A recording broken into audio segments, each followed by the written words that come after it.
Alors, on va passer à la deuxième phase de cette table ronde avec, a priori, plutôt des échanges entre les quatre intervenants, dans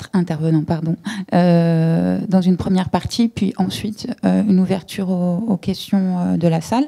On a pas mal de temps, donc ne vous inquiétez pas, on aura du temps pour les questions. Donc moi j'ai noté un certain nombre de questions, mais peut-être que l'un ou l'une d'entre vous veut commencer. Je sais qu'à ma droite il y avait des questions tout à l'heure. Est-ce que... Alors, merci. Moi, je voulais revenir sur les rapports éthiques, droit, déontologie, là, en tant que juriste et en tant que déontologue. Alors, sur les rapports et l'éthique, les rapports entre l'éthique et le droit, alors déjà, il faut s'entendre sur ce que c'est que le droit. Le droit, ce sont les textes, certainement, les textes juridiques et applicables, c'est-à-dire, ça peut être le droit international, le droit européen, le droit national. Dans le droit national, la Constitution, la loi, les règlements et les réglementations internes à des institutions. Mais c'est aussi leur interprétation, les pratiques qui découlent de l'application de ces règles juridiques et la jurisprudence. La jurisprudence, ça fait partie du droit. C'est de l'interprétation du droit, c'est de l'application casuistique des règles générales de droit. Et lorsqu'on a une certaine cohérence jurisprudentielle, dans ce cas-là, ce qui a été défini par les juges peut continuer à s'appliquer. Alors une fois qu'on a défini le droit, c'est le rapport entre l'éthique et ce droit. Alors l'éthique n'est pas du droit. Normalement, l'éthique n'est pas du droit, effectivement, comme l'a défini Margot, c'est un registre différent de définition du bien et du mal, enfin de ce qu'il faut faire ou ne pas faire, ce que fait aussi le droit, mais dans un registre qui est institutionnalisé. Donc l'éthique, mais il y a des rapports entre éthique et droit. L'éthique, elle peut inspirer le droit au titre des sources matérielles comme la morale, la religion, la société, l'évolution des mœurs. Voilà, ce sont des sources matérielles qui vont inspirer le droit et des règles morales, religieuses, éthiques peuvent devenir du droit. L'éthique, elle peut compléter le droit, c'est-à-dire qu'on peut avoir une règle juridique qui, dans son application, va être appliquée par des règles éthiques, donc la consécration d'un principe dans le droit et sa mise en œuvre par l'éthique. Et puis l'éthique peut concurrencer le droit. Par exemple, dans la régulation de l'intelligence artificielle, on a des règles éthiques, on parle beaucoup d'éthique de l'intelligence artificielle, et on voit, notamment dans les textes internationaux, l'éthique de l'IA. Mais ces règles éthiques, en fait, reprennent des règles de droit. Et là, c'est un danger parce que on ne sait plus si c'est du registre de l'éthique ou si c'est du registre du droit. Si on parle d'un même principe dans son contenu qui est qualifié d'éthique, les sanctions ne seront pas les mêmes, les mécanismes d'application ne seront pas les mêmes que si la même règle qui, elle, a un contenant qui est juridique, qui est consacré dans une loi ou une constitution ou un texte international, va déclencher en cas de violation des sanctions particulières. Donc ça, c'est la façon dont les juristes vont articuler l'éthique et le droit. Et l'éthique et la déontologie, alors pour rebondir sur ce qui a été dit précédemment, alors l'éthique, si on dit voilà, c'est le bien, le mal, faire, savoir ce qu'on peut faire, ce qu'on ne peut pas faire, la déontologie, elle, c'est l'exemplarité de la fonction publique. C'est-à-dire que nos obligations déontologiques, elles sont rattachées à notre profession avec des principes clairs qui sont énoncés dans la loi et interprétés par le juge. Et il y a des liens entre les deux, entre l'éthique et la déontologie et le droit aussi. La violation, par exemple, de nos obligations de probité, le fait d'agir pour un intérêt personnel, ou la violation de l'intégrité au sens de la déontologie, c'est-à-dire le fait de recevoir des cadeaux pour dire ensuite quelque chose qui aille dans le sens de celui qui nous a offert des cadeaux, qui n'a rien à voir avec l'intégrité scientifique, hein, l'intégrité déontologique. Ces violations d'obligations de probité et d'intégrité qui relèvent de la déontologie de la fonction publique, c'est évidemment mal agir. Donc c'est aussi adopter un comportement qui n'est pas éthique. Donc il y a un lien à faire entre l'éthique et la déontologie professionnelle. Et puis il y a un lien entre l'intégrité scientifique et l'éthique aussi. On est obligé de prendre en considération ces différents éléments. On ne va pas artificiellement segmenter ces différents points dans lesquels nous devons œuvrer. Alors, je voulais rebondir sur une de tes remarques qui a fait beaucoup discuter à INRAE, puisque, comme le disait tout à l'heure Margot, à INRAE, on a un comité éthique en commun, qui est un comité d'éthique inter-organisme, porté par 4 organismes, et qui est, comme le COMETS, entièrement indépendant. Donc les avis qui sont émis sont absolument pas des positions des organismes, mais des positions du comité d'éthique. Et ce comité d'éthique a émis un avis qui s'appelle « Droits et devoirs des scientifiques », je crois, des scientifiques face à l'urgence climatique. Et ça a fait beaucoup débat, et ça a fait protester les juristes, en fait, cette utilisation de droits et devoirs. Et donc, il y avait effectivement une confusion entre la question... L'avis avait été émis suite à une interpellation de chercheurs qui posaient la question de la non-assistance à environnement en danger, et donc sur de l'obligation en tant que chercheur responsable d'agir et de s'engager. Et donc la réponse était droit et devoir. Et donc là, on était tout à fait sur ce dont tu parlais, de l'éthique qui va sur le terrain du droit et qui présente cette nécessité de s'engager, qui répondait à cette question de non-assistance à environnement en danger. Et voilà. Donc je ne sais pas si tu veux réagir là-dessus, mais c'était un autre exemple de cette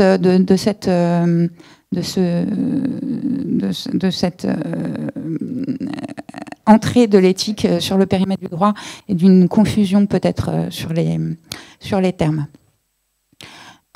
Moi, j'avais plein de questions, mais je ne sais pas s'il y en a d'autres. Je ne voudrais pas prendre la parole pour tout le monde. J'avais une question, mais qui était aussi une question un peu pour faire réfléchir, pas forcément tout à fait liée à ce qu'on a entendu ce matin, en tout cas dans la table ronde.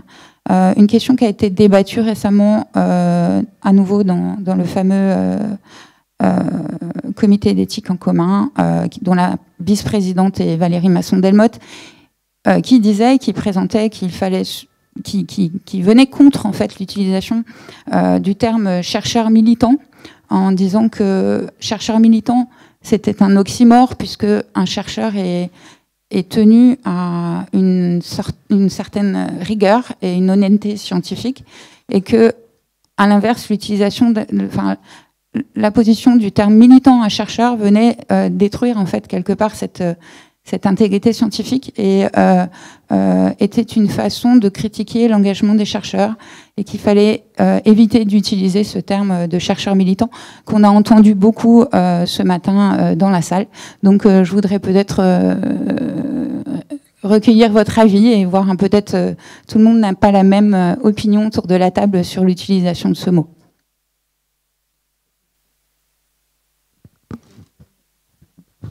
Donc, si je décline le principe, donc j'ai un point de vue assez là-dessus, qui est ma subjectivité personnelle.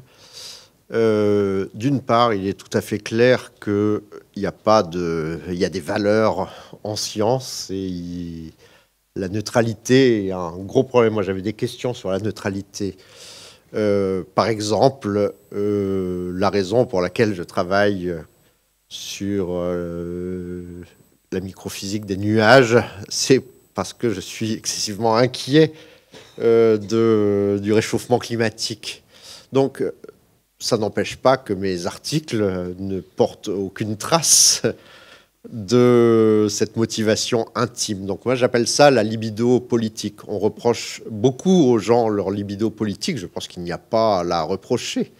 Les raisons pour lesquelles on travaille sur un certain sujet, c'est parce qu'on y a un intérêt, sinon on ferait mal notre travail. Donc cette chose-là me semble assez simple. Donc ça implique pour moi une limite très claire, c'est que dans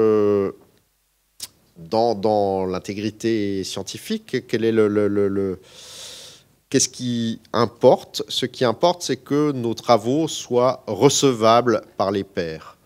Et ça n'est pas ce qui fait la parole scientifique, ça n'est pas l'énoncé en lui-même. Si quelqu'un qui n'est pas scientifique produit le même énoncé que moi dans un contexte scientifique, eh bien, il n'est pas scientifique. Ce qui est scientifique, c'est le fait qu'il soit dans des procédures de véridiction, dans un certain cadre normatif, dans des mœurs qui lui donnent sa scientificité. Et donc, quand est-ce qu'il y a coupure? Il y a coupure dès lors que ce qu'on produit n'est pas recevable par ses pairs. Et on voit très bien dans des questions le conflit au Moyen-Orient, pour prendre des questions qui fâchent beaucoup, qu'on voit très bien quand cette limite est franchie, dès lors qu'on n'est plus à même de parler à sa communauté parce qu'on utilise des mots qui blessent. Eh bien, on est passé en dehors de ça. Donc moi, je pense qu'il faut simultanément défendre. Donc, je suis tout à fait opposé moi-même aux scientifiques en rébellion, par exemple. Je pense que ça n'a pas de sens. Une fois qu'on est dans l'espace politique, on est sa personne privée. S'enchaîner avec une blouse blanche sur un pont contre le réchauffement climatique est quelque chose qui, dans ma tête, est complètement antagoniste de la nécessité de séparer les sphères et de travailler cette tension. Pour autant, je suis inquiet. Donc, je pense que pour moi, il importe cette séparation, il faut la travailler de sorte à ne pas aller dans la zone grise, mais à plutôt tendre la distance en étant très clair sur ce qu'on fait et les conditions de recevabilité de ce qu'on dit à l'intérieur de la sphère académique et à l'extérieur. Je ne sais pas si d'autres veulent s'exprimer, mais juste pour repréciser, le fait, c'était pas le fait de remettre en question l'engagement et qui peut aller jusqu'à scientifique en rébellion, c'était le fait d'appeler cela des scientifiques militants. Et en fait, je pense que quand Valérie en parlait, c'était plus l'utilisation du mot qui disait que de la juxtaposition des deux mots qu'elle disait être très contre-productif.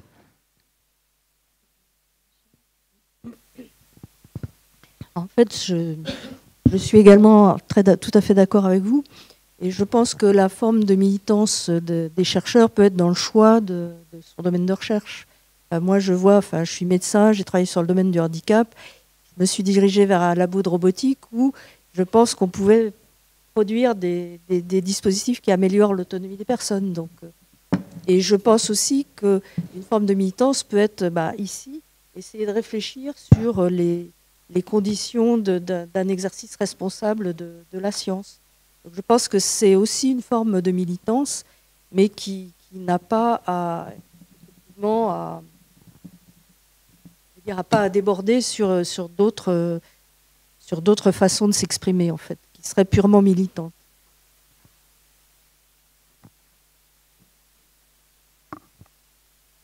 Pour rebondir, ça marche ?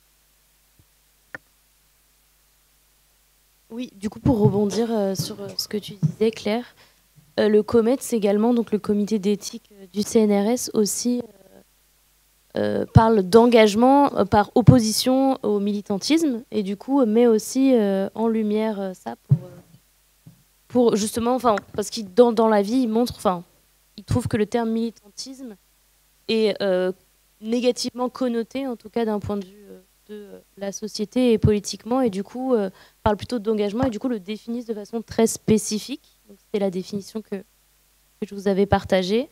Et aussi, ils disent qu'il ne faut pas que les scientifiques se présentent comme militants. Enfin, le COMETS dit ça, car il y a un risque en fait qu'on diminue la portée scientifique en fait des propos des scientifiques, et du coup en fait un risque que ce soit exactement l'opposé ou l'inverse. Et je voulais juste rappeler, il y a un épistémologue et éthicien qui s'appelle Léo Coutelec qui a écrit un livre qui s'appelle Essai d'épistémologie pour des sciences impliquées. Et en fait, qui va parler, lui, du fait qu'il n'y a pas une science, mais plusieurs sciences, donc des sciences au pluriel. Et il va partir du postulat que toute science est impliquée déjà dans une valeur axiologique et qu'en fait, il y a plusieurs valeurs dans la science et que finalement, penser une science complètement neutre n'a pas lieu d'être. Et donc, lui, il va plutôt parler du devoir moral de s'impliquer et de chercheurs impliqués plutôt que de chercheurs militants. Donc, ça peut être une piste aussi de réflexion.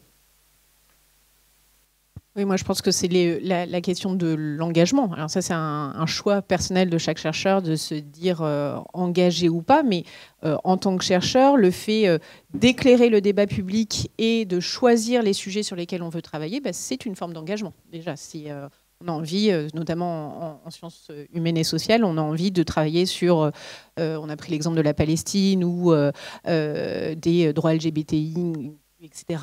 C'est un choix d'éclairer le débat en apportant nos recherches. C'est un engagement, c'est pas forcément du militantisme, c'est un engagement déjà d'orienter nos recherches sur ces domaines. Après, il y a une limite qui est claire entre le chercheur, auquel on impose évidemment des obligations d'intégrité scientifique, s'il est fonctionnaire de déontologie, et il faut faire la différence ici entre la neutralité au sens de la déontologie et la neutralité scientifique. C'est deux choses différentes. La neutralité au sens de la déontologie, c'est le fait de ce qui interdit aux fonctionnaires de manifester leurs opinions politiques et croyances religieuses au sein du service. Ça n'a rien à voir avec la neutralité scientifique dont on peut débattre, nous, en tant que chercheurs. Et la limite, elle est, effectivement, le chercheur, il doit respecter ses obligations d'intégrité scientifique, s'il est fonctionnaire de neutralité, et après, s'il est militant, c'est en tant que citoyen qu'il va s'exprimer. Et là, c'est d'autres obligations et d'autres libertés qui vont s'exprimer. Mais il doit clarifier à quel titre, évidemment, il s'exprime. Je pense que l'expression prête à confusion, donc elle est sans doute contre-productive. Alors, est-ce que... Je voudrais ajouter un mot complémentaire. Il me semble, dans cette séparation que j'appelle de mes voeux, dans le travail politique, et n'a pas une visée de vérité comme horizon commun, comme l'est l'engagement académique. La dispute académique, elle ressemble à la dispute démocratique, mais avec cette immense différence que les intérêts de différentes composantes de la société sont en conflictualité organisée. La démocratie, c'est la conflictualité qui n'est pas autour d'une question de véridiction. Et par conséquent, du moment qu'on enlève cette aspiration à la vérité, ça ne veut pas dire qu'il faut mentir dans le cadre politique, c'est pas ça que je dis, c'est juste l'enjeu n'est pas ça. C'est l'organisation éclairée d'une conflictualité en débat. L'État, donc nous avons peut-être dans notre responsabilité à tenter de préserver l'espace public de débat qui en ce moment est dans un état absolument catastrophique ici et là.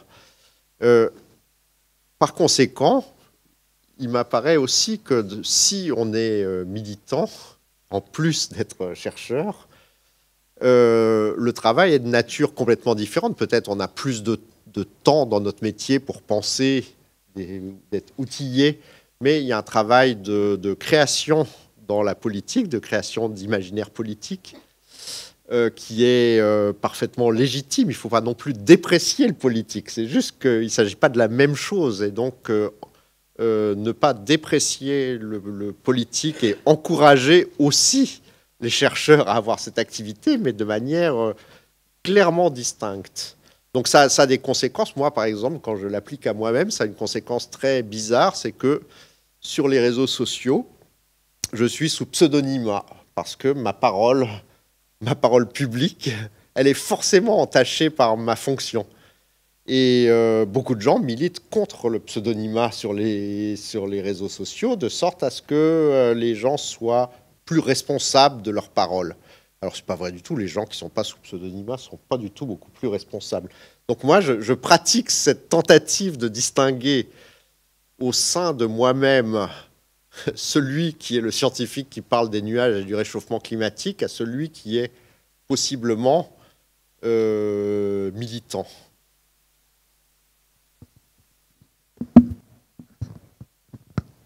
Je trouve cette remarque très intéressante parce qu'on a souvent, enfin dans plusieurs débats dans lesquels que j'ai pu écouter sur l'engagement des chercheurs, on revient très souvent sur la limite, et c'est une question que j'allais poser à Ntida. Comment on fait pour poser une limite claire entre la parole du scientifique et la parole du citoyen.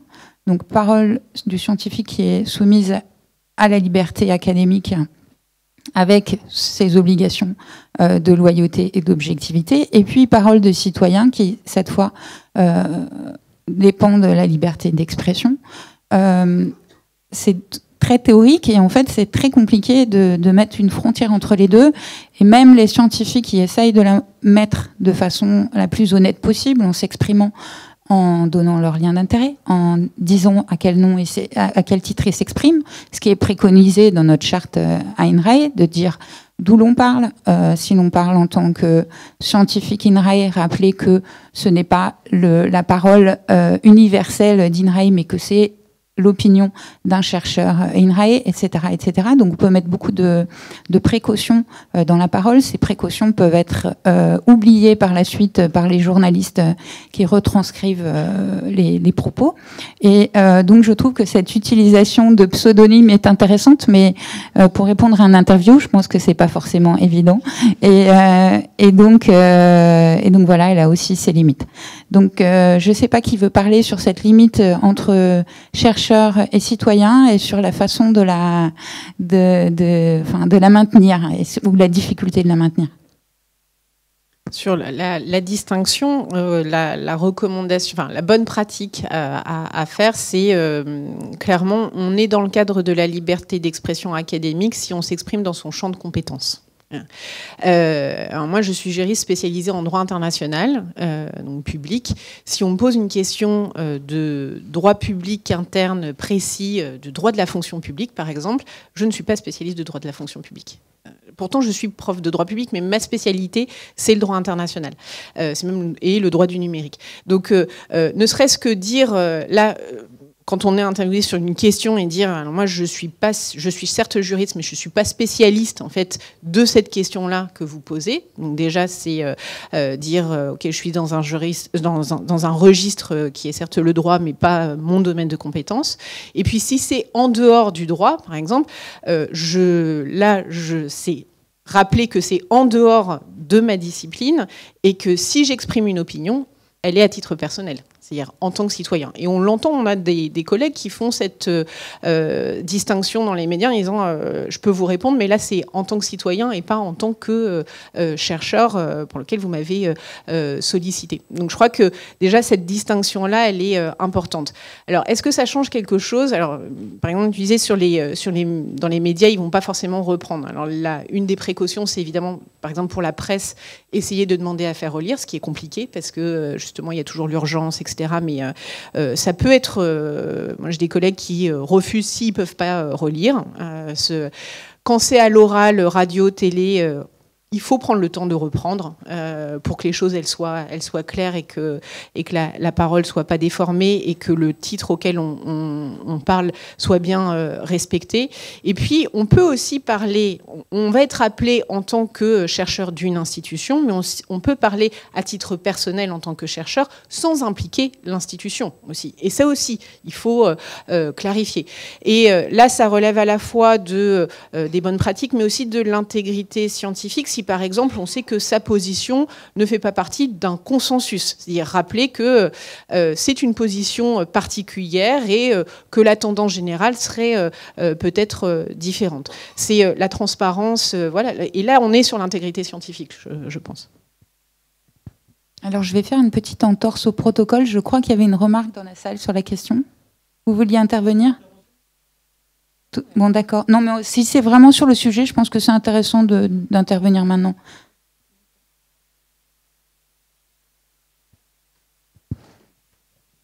Merci. En fait, merci pour vos interventions. Là, je crois qu'on est vraiment au cœur du sujet parce qu'on voit bien qu'il y a quand même une distance entre la théorie et c'est très intéressant d'entendre toutes ces infos sur la terminologie qu'on emploie, etc. et la mise en pratique.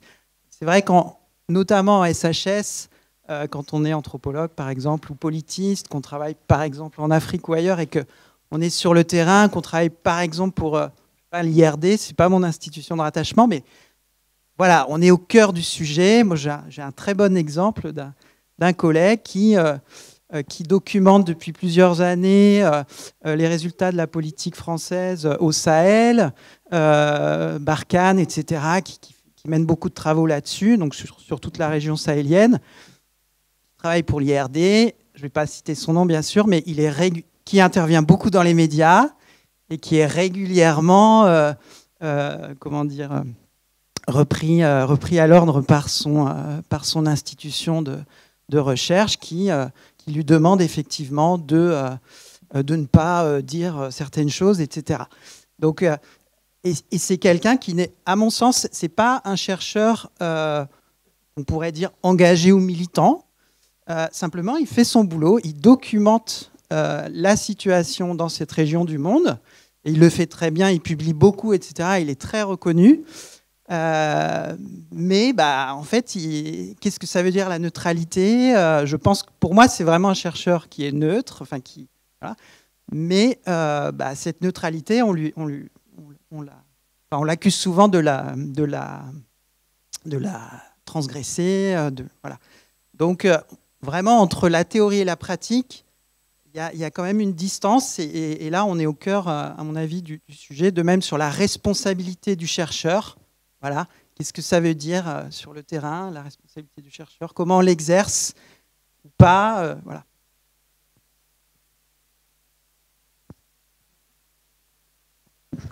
Alors je commence par la fin, la responsabilité. Moi, je distingue encore, c'est un biais de juriste, je vais distinguer la responsabilité sociale de la responsabilité juridique.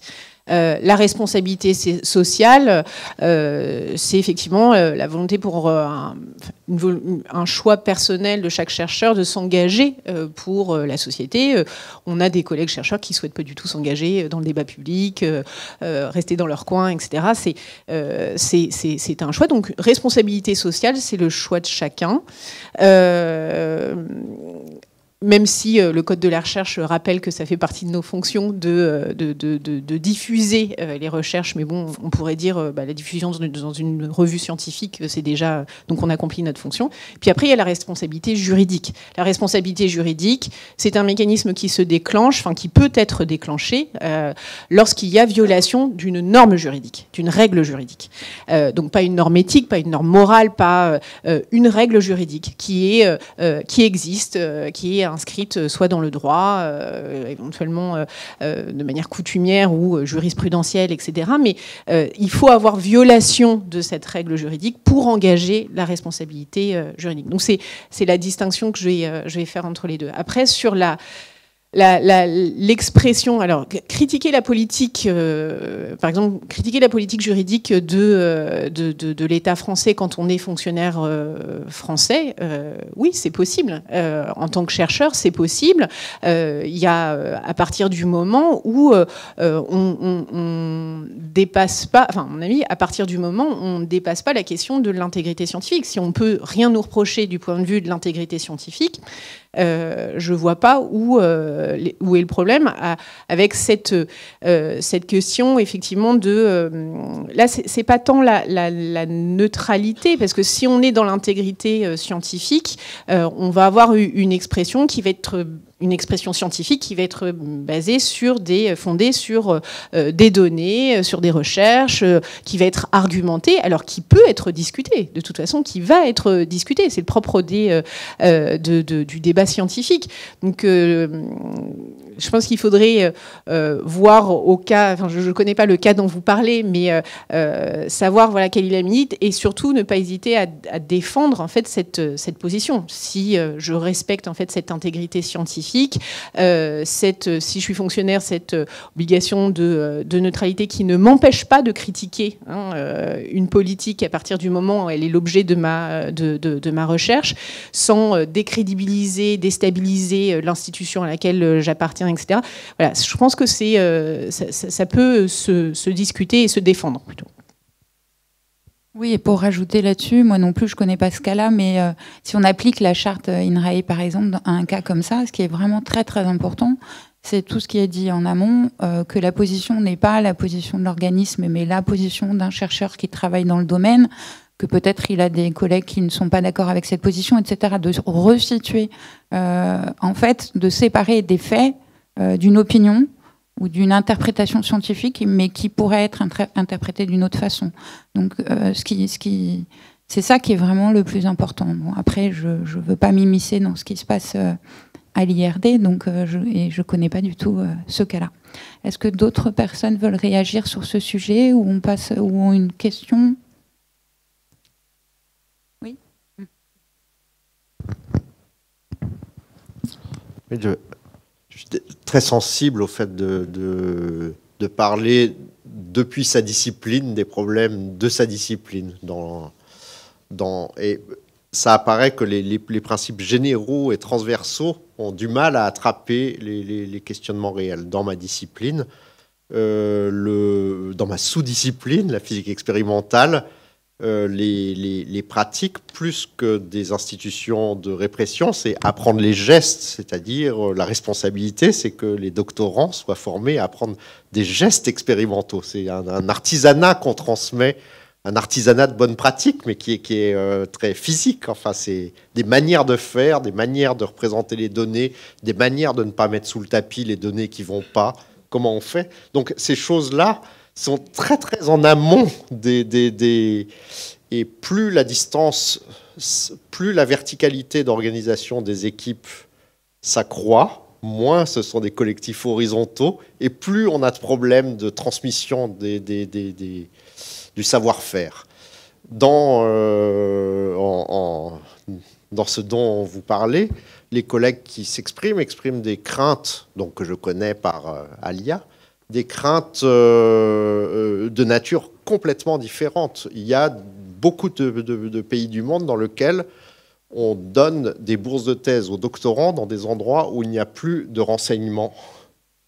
En France, c'est-à-dire qu'on utilise des doctorants en leur donnant des bourses européennes dans des endroits dans lesquels le renseignement militaire ou le renseignement du Quai d'Orsay ne fonctionne plus. Et il y a une pratique, et donc ça, c'est typiquement des questions qui se posent. Quand on rentre de mission, on débriefe au Quai d'Orsay, c'est l'expression consacrée. Eh bien, qu'est-ce qu'on fait ? Ça, c'est la question concrète qui importe pour des gens qui travaillent en mission. Est-ce qu'on débriefe au Quai d'Orsay ? Est-ce qu'on arrive au Quai d'Orsay et on dit la même chose au service secret du pays où on travaille et au Quai d'Orsay en disant « Voilà, c'est clair, je vais tout vous dire ce que j'ai fait, mais je vais dire rigoureusement la même chose. Oui, je débriefe au Quai d'Orsay. » Ou est-ce qu'on refuse de débriefer au Quai d'Orsay ? Donc, ces questions-là, elles sont absolument irréductibles à des principes généraux, exogènes, vus d'autres disciplines. Et on pourrait multiplier les exemples hors de mon domaine de compétences, mais je pense que c'est très important que les communautés s'expriment sur quels sont leurs problèmes réels. Pour les uns, c'est comment je code mon disque dur pour protéger mes sources. Voilà, ça c'est un problème concret, très important pour certaines sous-disciplines. Je comprends la frustration de la généralité du principe et de l'application à l'espèce. Mais moi, je protège la généralité de la règle justement pour permettre les applications aux espèces différentes. Parce que la tendance, en fait, c'est de dire tout nouveau phénomène doit susciter une nouvelle règle. Et ça, en fait, c'est surtout ce qu'il ne faut pas faire, parce que on risque sinon d'avoir une illisibilité juridique qui va porter atteinte à cette sécurité juridique dont on a tous besoin.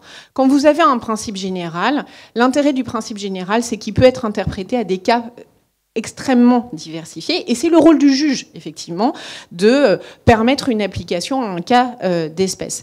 Si vous avez en fait une règle très spécifique, et vous sortez du cadre de la règle spécifique, ben la règle, elle ne s'applique plus, vous n'êtes plus forcément protégé.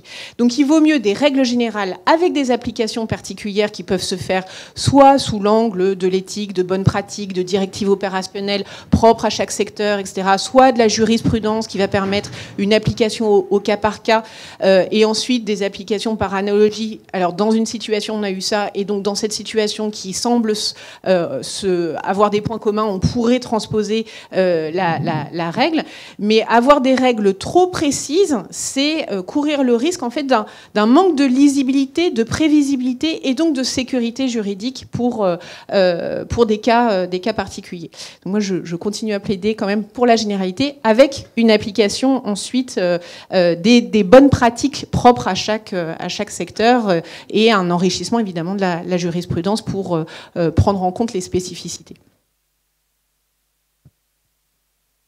Est-ce qu'il y a une question? Alors moi j'en avais une, c'était pour Agnès, mais c'est un peu aussi pour moi-même en fait, mais je ne vais pas y répondre. J'ai une définition de l'éthique quand je présente qui est un petit peu différente de celle de Margot. Et disons que dans une démarche de réflexion éthique sur les projets INRAE, j'explique en général aux scientifiques que en pratique, mener une réflexion éthique, c'est réfléchir à leurs objectifs, les méthodes qu'ils utilisent et les conséquences de leur projet. Donc pour englober un truc un petit peu large, pour leur dire, c'est vraiment réfléchir à pourquoi vous faites ça, comment vous allez le faire, quels sont les risques. Et donc on mène cette réflexion-là au grain de certains projets de recherche à INRAE, en partant vraiment sur le domaine de l'éthique environnementale ou de choses comme ça. Donc c'est très très large, c'est pas uniquement pour les humains et les participants humains.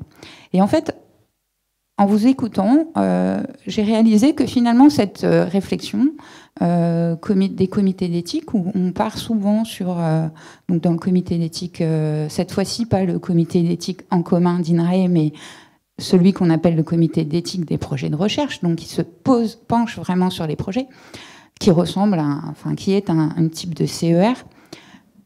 On questionne les objectifs et les finalités. Et je me suis dit, mais finalement, quand on fait ça, c'est une atteinte à une des libertés académiques, qui est la liberté d'aller travailler sur le sujet qu'on veut. Et donc, je voulais savoir un peu ce que vous en pensiez autour de la table. Est-ce que, quand les comités d'éthique questionnent l'objectif et la finalité, est-ce que certains considèrent que, quelque part, c'est un petit peu dangereux? Donc, il y a des comités d'éthique qu'on a accusés de pratiquer de la censure. Je connais des gens qui pensent ça. Est-ce que quand on va sur ce terrain-là, d'objectifs et finalité, on a un risque d'atteinte à une des libertés académiques? Je pense qu'effectivement, la question peut se poser. C'est-à-dire, on peut être accusé de censure, mais je pense que, en fait, la démarche scientifique, en fait, impose aussi de critiquer d'avoir une vision critique sur ses a priori. Là, j'ai deux exemples en tête, des projets qu'on a vus passer au CER Paris-Cité, qui étaient l'un, par exemple, à chercheurs militants pour, par exemple, il est persuadé que les psycholeptiques, en fait, les dysleptiques, peuvent être intéressants socialement, médicalement, etc. Et en fait, il critique. Il avait beaucoup évolué, on a vu passer beaucoup de projets. Mais je pense qu'on demande quand même d'avoir une certaine distance par rapport à ces objectifs. Parce que sinon, on a une crainte de mise en danger de l'impartialité de la recherche. Donc, en fait, pour les comités les CER, on s'occupe principalement de la sécurité des participants et de leurs données, ce qui est peut-être une des façons de voir qui est issue de la recherche biomédicale, là j'admets bien. Mais quand même, de temps en temps, on a un souci par rapport aux objectifs. Ou alors, je vois aussi un projet assez récent où le chercheur, en fait, se présentait une recherche sur le transhumanisme, mais sans prendre de distance avec cette théorie, disant il y a des soucis éthiques avec cette théorie, mais ne rentrant pas dedans. Donc on lui a demandé de réexaminer, puisqu'il dit il y a des soucis éthiques et sociaux avec cette théorie, donnez-les, expliquez-les, positionnez-vous par rapport à ces soucis-là. Donc effectivement, j'imagine qu'en recevant notre avis, il a dû trouver qu'on le censurait. Et il y a aussi, je pense que, il y a aussi des recherches qui débordent l'intérêt des participants humains. Les recherches, par exemple, ce qu'on réfléchit avec Raja sur l'importance de l'intelligence artificielle et certains projets qui n'impliquent pas forcément des participants humains, mais est-ce qu'on a le droit, de façon éthique, de faire ce type de projet ? Est-ce que Bruno veut répondre sur la question? Non? Est-ce que... Je sais pas, moi, je suis très bavarde. Moi, je pense qu'il est légitime pour un établissement de demander quels sont les objectifs et les finalités d'une recherche, c'est-à-dire pour financer, par exemple, pour justifier un financement. De même que ça questionne plus largement, je crois, la logique de financement par projet, l'ANR ou ce genre de logique. Donc il y a des objectifs qui peuvent être des objectifs de financement nationaux, d'établissements européens, etc. Donc la question, c'est plutôt la motivation de ce questionnement. C'est-à-dire, est-ce que la finalité du questionnement, c'est pour justifier un financement? Et donc, dans ce cas-là, on comprend qu'un établissement finance ce qui relève de sa politique d'établissement. Très bien. Est-ce que c'est pour des questions d'éthique? Donc, si ça répond à des exigences éthiques ou non, ça permet effectivement de dire, non, oui ou non, on vous donne le feu vert par rapport à cette recherche. En revanche, s'il n'y a aucune motivation pour questionner les objectifs et les finalités, et qu'on vous dit, vous pouvez pas faire votre recherche, mais sans motiver ni par des raisons financières, ni par des raisons éthiques ou autres, là, c'est de la censure. C'est-à-dire qu'il n'y a pas de... Et c'est la question de la motivation. C'est-à-dire qu'on oblige un chercheur à ne pas accomplir sa mission alors qu'il n'y a aucun motif particulier qui est avancé. Moi, je pense que c'est cette motivation peut-être qui est importante de connaître pour pouvoir qualifier la censure ou non. Alors en fait, dans le cadre des CER, on n'est pas du tout dans le cadre de l'ANR, par exemple, qui va autoriser ou pas autoriser un projet. On donne, oui, on donne des avis qui sont d'ailleurs pas obligatoires légalement, donc. C'est la question. Donner un avis pour dire là ça nous pose problème parce que éthiquement ça pose problème, voilà, il y a une motivation, c'est-à-dire c'est au regard de l'éthique qu'on va questionner les objectifs et la finalité. Si la justification des doutes par rapport à l'éthique sont énoncés clairement, il n'y a pas de censure en tant que telle. Si c'est justifié par rapport, que ce soit un avis ou non, c'est justifié. De même que l'ANR dit, ou un établissement dit c'est quoi vos objectifs ou votre finalité, sinon on vous donne pas le financement, c'est pas de la censure. C'est-à-dire on vous donne juste, vous avez quand même le droit de faire votre recherche, mais on vous donne pas l'argent. Voilà. Alors c'est plus compliqué pour les sciences dures que pour les SHS, je le reconnais, mais ça peut se justifier du point de vue de la politique d'un établissement ou d'une agence. Je pense qu'on va... Oui, il y avait... Je peux passer mon tour aussi. Donc, il y a une question reliée qui court beaucoup, surtout dans les associations, les collègues qui ont monté des groupes écologistes militants ou dans l'association Sciences Citoyennes, de questionnement sur le fait que le système scientifique réellement existant est intriqué très fortement avec la sphère de production technique et que par conséquent, un grand nombre de travaux de recherche ne visent pas au bien commun en un sens général, mais visent aux intérêts particuliers, économiques, techniques, applicatifs. Et donc, dans ce contexte-là, la raison pour laquelle je sautais mon tour au départ, c'est que l'aspiration à la liberté académique dans un contexte à venir démocratique, débarrassé des pouvoirs, n'est pas du tout la même question que celle très pragmatique.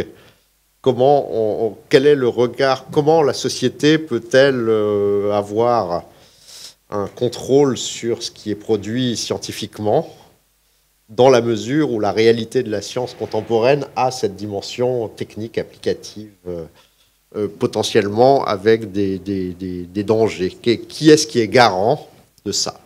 Donc j'ai une position théorique là-dessus. Je ne résous pas ces contradictions momentanées, mais en tout cas que j'aspire à un régime d'autolimitation, c'est-à-dire que la communauté scientifique soit par des pratiques de disputes collectives plus actives, autorégulatrices. Je pense qu'on ne peut pas vivre dans une société sans limite. Donc le régime d'autolimitation, c'est le régime démocratique, où la démocratie, c'est l'autolimitation. Et que ça soit auto-limité, c'est à ça que j'aspire, plutôt que d'avoir des contrôles hétéronomes, exogènes, qui soient d'une nature ou d'une autre. Et cette question, je trouve, est très difficile, très douloureuse en ce moment, et tiraille notre milieu. Ça me semble objectif de le dire. Alors pour défendre les comités d'éthique, sachant que j'ai quand même pas mal cette casquette-là, c'est une auto-limitation, puisque ce sont des comités qui n'ont pas de cadre légal, qui sont constitués de pairs et qui vont discuter de façon collégiale et émettre des recommandations. Donc on est un petit peu dans on est quand même là-dedans, même si malheureusement, comme à la fin, en général, ils émettent un avis favorable ou, alors très rarement un avis défavorable, mais j'en ai vu un.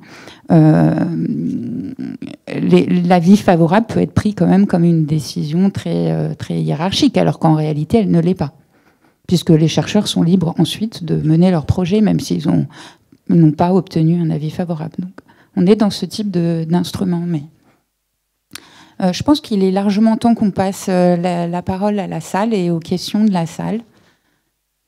Il y avait une première question en fait qui était sur Internet, peut-être qui était posée à Margot. Tu peux peut-être juste la lire et ensuite.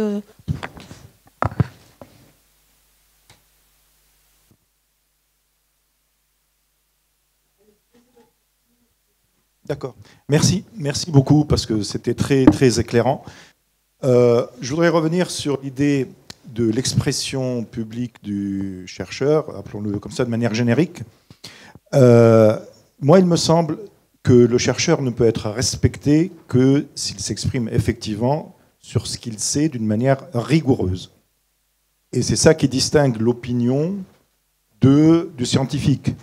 La science, c'est pas une opinion, c'est des faits, c'est des observations, c'est les pairs qui ont reconnu la qualité, etc.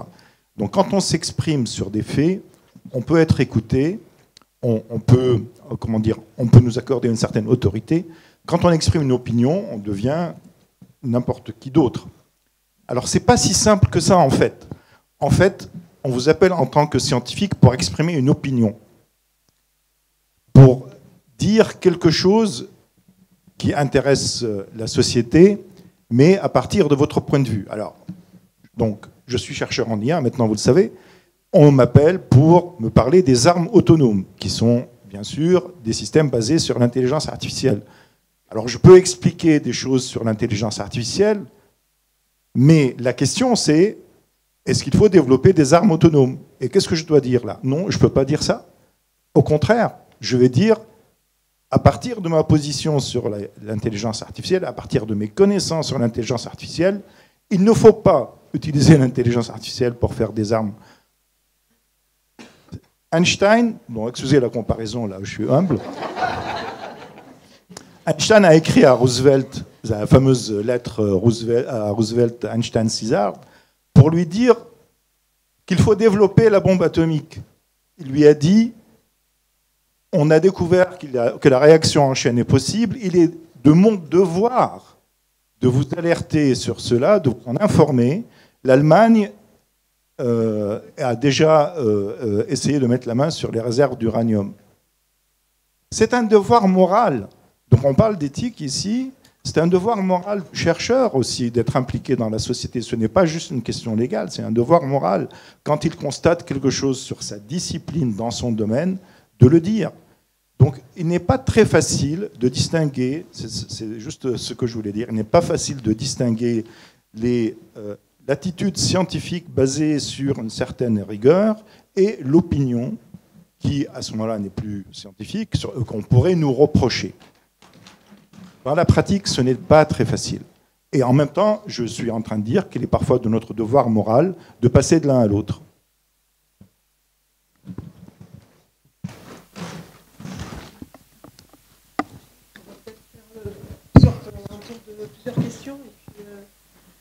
D'accord, alors désolée, c'est pas tout à fait une question, c'est plutôt un partage d'expérience à propos des comités d'éthique. Parce que je trouve que ça fait... Donc, je suis Cécile Lefebvre, professeure de sociologie et de démographie à l'Université Paris-Cité.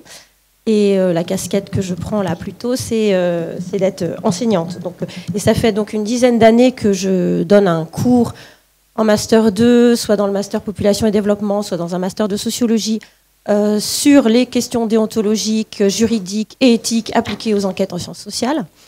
Et donc je voulais partager un peu avec vous cette expérience. Alors ce cours, il s'appuie évidemment sur une trajectoire professionnelle, personnelle, puisque j'ai travaillé à l'INSEE et à l'INED, et beaucoup en lien sur les questions de protection des données, protection des enquêtés.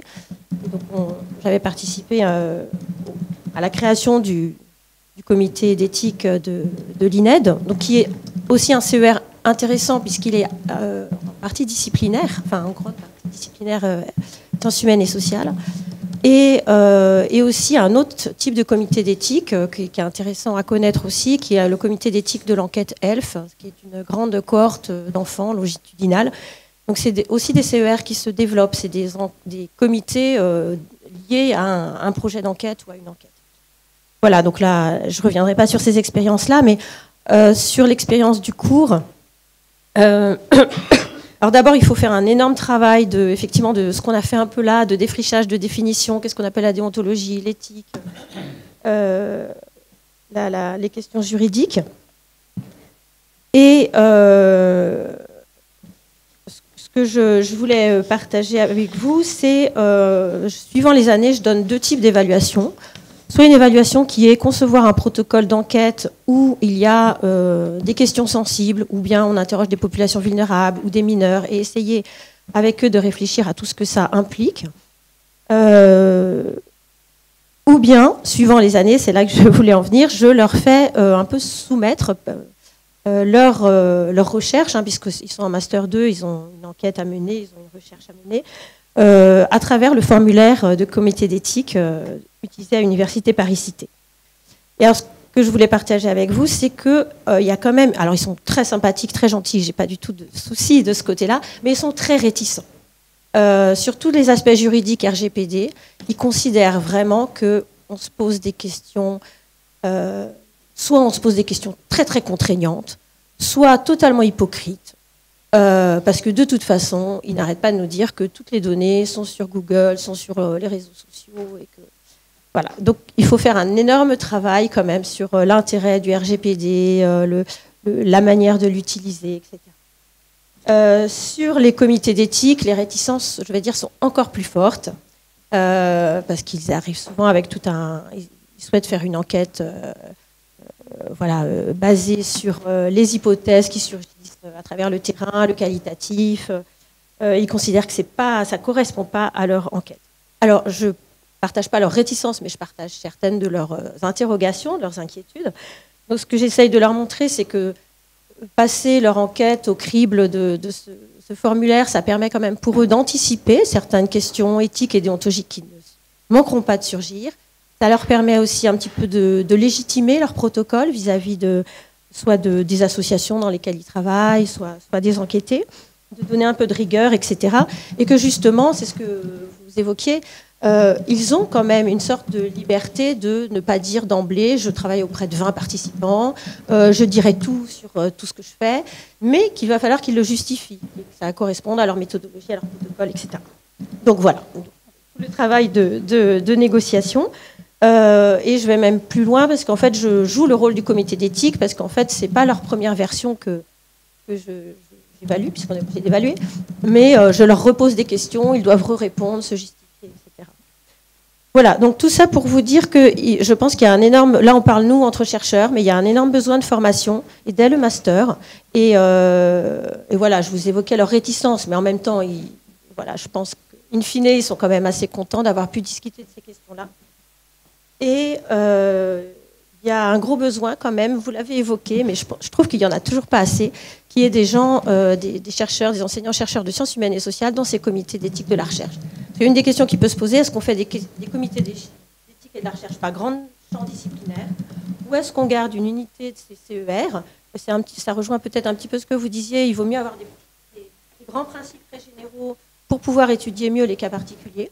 Donc je suis plutôt aussi d'accord, mais dans ces cas-là, il faut vraiment penser voilà, l'adaptation ou la place, la représentation des sciences humaines et sociales dans ces comités d'éthique. Je suis complètement d'accord. Merci beaucoup. Je donnerai juste la question qui a été donnée par notre collègue Catherine Jandel, mais qui est à distance pour Margot. Qui était donc de savoir, est-ce que ce qui s'est passé en Norvège n'est pas un risque en France avec l'autonomie des universités et le pouvoir très renforcé de leur président? Voilà. Je vous laisse donc prendre la parole et une dizaine de minutes et on devra arrêter. Je ne sais pas qui veut répondre. Moi, j'avais juste, c'est pas vraiment une réponse, mais un commentaire sur ce que vous disiez tout à l'heure en disant il y a les faits scientifiques et il y a l'opinion. Mais en réalité, alors moi, pour venir d'une science qu'on dit dure, donc génétique, génomique, végétale, donc extrêmement dure, il y a effectivement des faits scientifiques, mais il y a quand même une interprétation. Et dès qu'on tombe dans l'interprétation, de mon point de vue, on tombe dans l'opinion. Donc, on ne peut pas faire une cloison à nouveau, je pense. Il y a quand même toute une zone un peu diffuse où on passe donc de faits scientifiques, d'observations scientifiques, pures et dures, on va dire, des résultats d'enquête ou des choses qui sont des faits non contestables.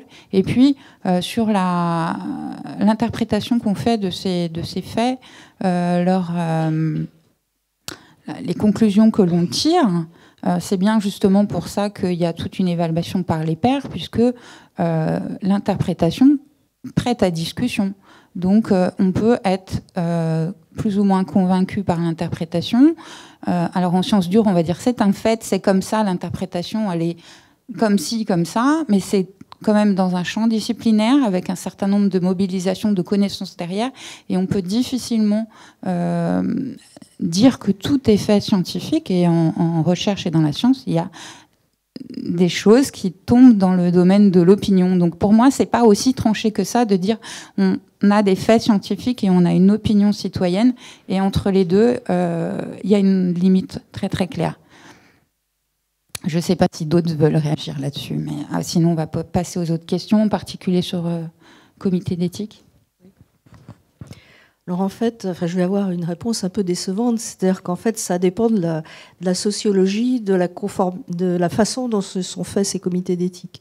C'est-à-dire que la nécessité des comités d'éthique, elle vient, la pression sociale, elle vient du fait qu'un certain nombre de revues exigent des avis d'un comité d'éthique. Et ce sont des revues qui étaient plutôt en sciences dures et qui se sont étendues petit à petit. Et en fait, donc finalement, nous, à Paris Cité, on a fait plusieurs fois des appels en demandant à ce que les gens viennent nous rejoindre. Mais le problème, c'est que dans pas mal de disciplines des SHS, on n'a pas vraiment eu de réponse, en fait. C'est-à-dire qu'on essaye de recruter des gens qui vont venir nous aider, mais pour l'instant, c'est pas si évident que ça. Donc on a quelques chercheurs qui travaillent avec des méthodes qualitatives, qui, sont tout à fait capables de juger ce genre de protocole. Et oui, je vais dire autre chose. Ah oui, la multidisciplinarité. Donc en fait, au niveau de l'université, on est actuellement 2 comités d'éthique, on est surchargé. On voudrait susciter la création d'un 3e comité d'éthique. Et la question qui se pose, est-ce qu'il doit être multidisciplinaire ou dirigé sur une faculté? Et nous, on pense, je suis pas la seule ici, peut-être que vous pourrez donner votre avis, mais on est quand même assez d'accord sur le fait d'une nécessité multidisciplinaire, parce que on reçoit des protocoles vraiment très très divers, et donc on a souvent envie d'un regard très différent, ou même sur des protocoles relativement classiques pour nous, mais qui plus la question est délicate, plus on est content d'avoir des avis différents. Donc c'est pour ça que je pense qu'un CER institutionnel doit être multidisciplinaire. Ce qui n'empêche pas effectivement d'avoir des comités d'éthique pour un projet ou pour une cohorte qui à ce moment-là sont plus proches du terrain. Et je suis d'accord aussi sur le fait qu'il faut une formation, mais c'est beaucoup de travail. Je ne sais pas si les autres membres du CER qui sont là veulent rajouter quelque chose. Margot, tu voulais répondre sur la question par rapport à la Norvège et aux risques français? Oui, du coup, sur la question de l'autonomie, en fait, c'est ce que j'essayais de montrer au tout début avec ma petite map monde sur l'index des libertés académiques. En fait, la question de l'autonomie, on peut déjà l'observer, en fait, qu'en France, il y a une baisse, entre guillemets, enfin une légère baisse de l'autonomie des universités par l'intervention ou la non-intervention des politiques publiques. Et donc, selon la question de Catherine, c'était est-ce que c'est un risque pour l'autonomie des universités?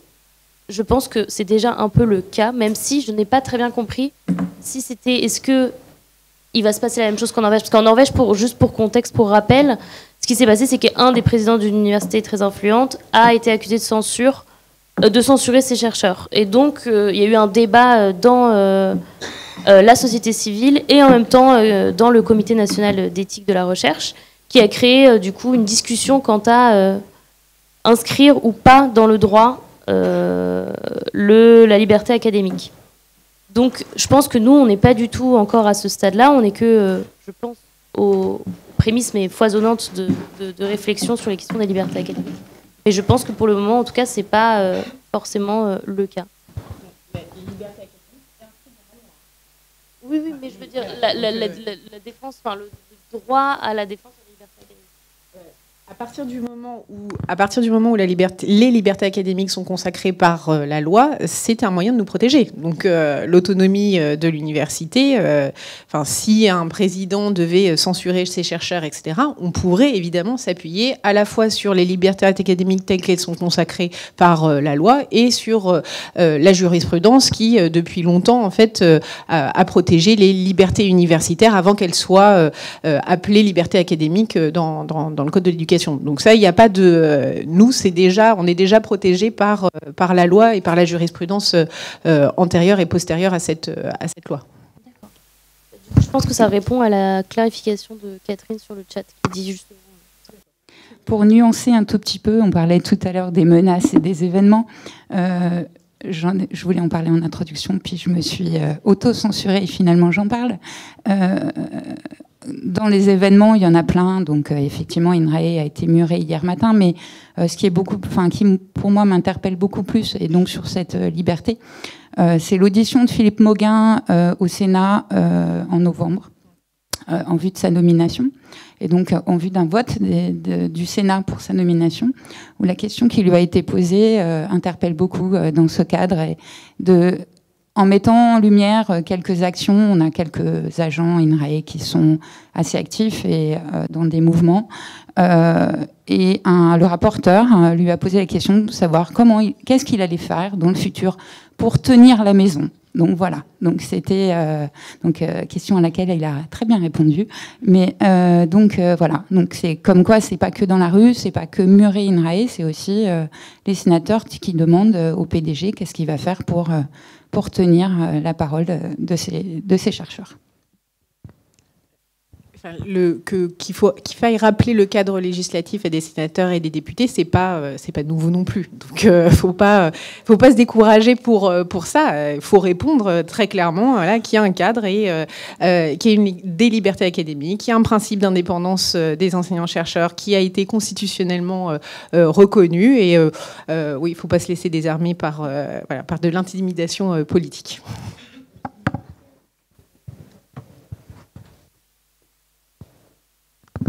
Juste une phrase pour être sûr d'avoir été bien compris auparavant. Il est bien clair que les 20 ans, on fête les 20 ans du rapport à Guillaume Cohen qui a inauguré les 20 ans de ce qui s'appelle l'autonomie des universités.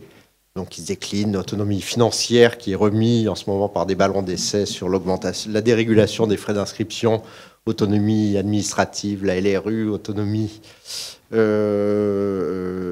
etc., n'est pas du tout, elle est une antiphrase, elle est l'exact opposé de ce que j'ai décrit comme étant l'autonomie des universitaires et des scientifiques.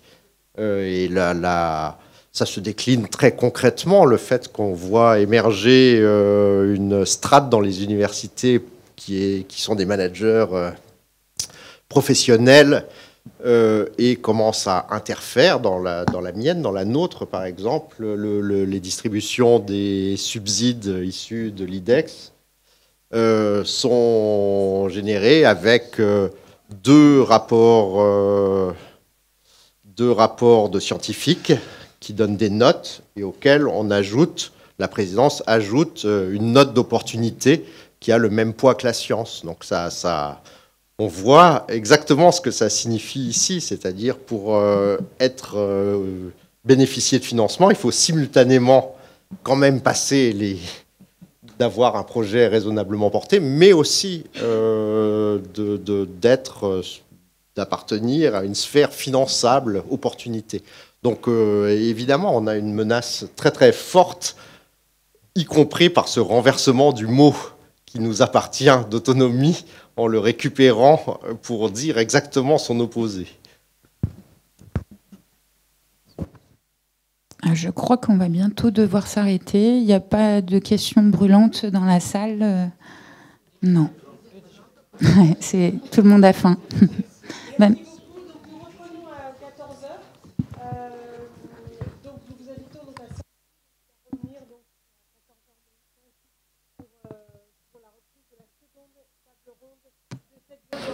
Merci à tout le monde et à tout à l'heure.